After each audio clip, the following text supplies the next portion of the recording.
Hello, beautiful people. Welcome to Under the Sun channel, where we talk about anything under the sun. Today, I want us to talk about the United States of Africa, open borders.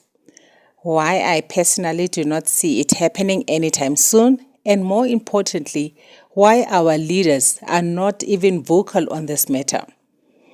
Open borders in Africa are unlikely to happen soon due to a combination of political, economic, and social challenges.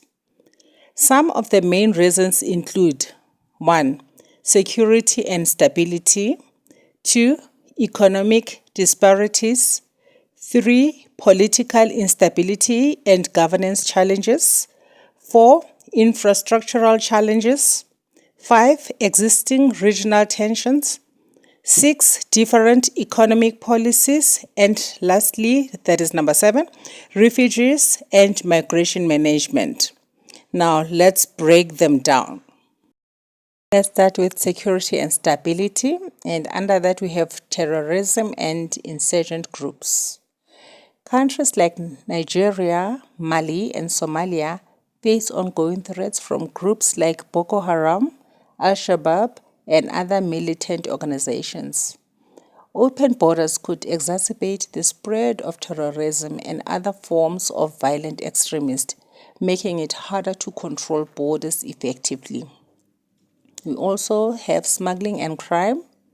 Cross-border smuggling of arms, drugs, and illegal goods is a persistent issue. Open borders may increase these illegal activities, creating security challenges for countries already struggling with crime. Let's look at economic disparities. Significant economic inequalities exist between African nations.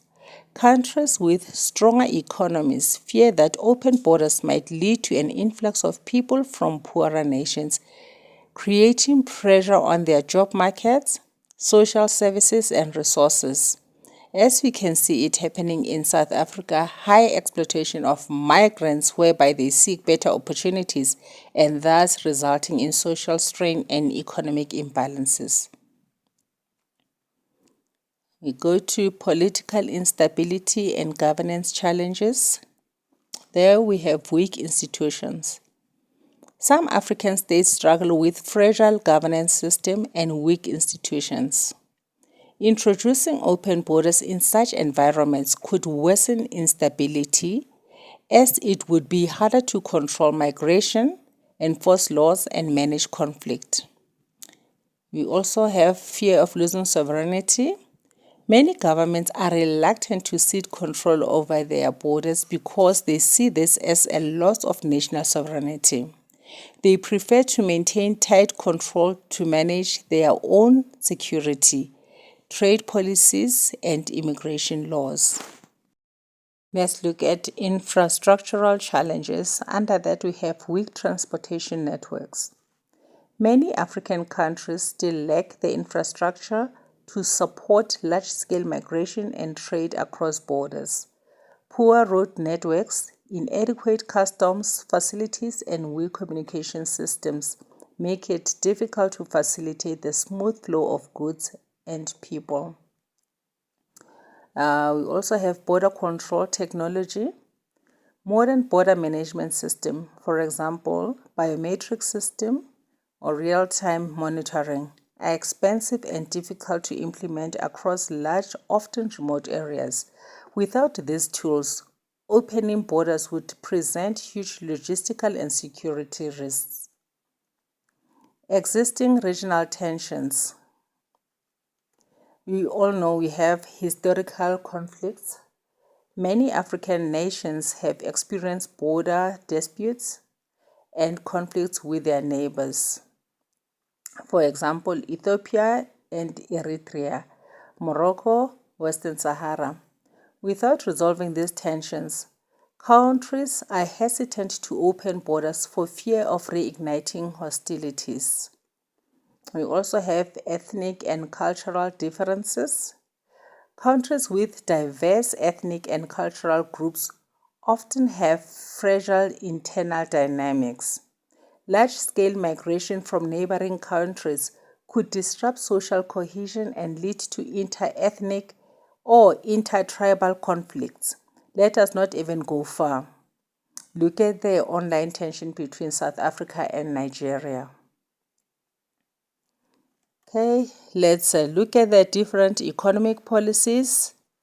Countries maintain different trade policies, including customs tariffs and duties.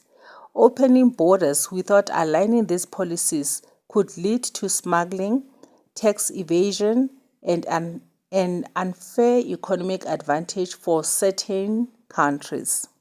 We also have weak industrial bases. Some countries rely on protecting their local industries from international competition. Open borders could flood their markets with cheaper goods from neighboring countries, making it harder for local businesses to compete. Lastly, we look at refugee and migration management. Many African countries already host large numbers of refugees due to conflicts in neighboring states. Opening borders without proper planning could lead to unmanageable migration flows, worsening humanitarian crises and straining resources. Fear of mass exodus. In countries facing political repression, poverty, or conflict, there is concern that open borders could trigger mass exoduses of citizens, further destabilizing the country and putting pressure on neighboring states. In conclusion, the reluctance of African countries to adopt open borders stems from a combination of security concerns, economic risks, weak infrastructure, and political fragility.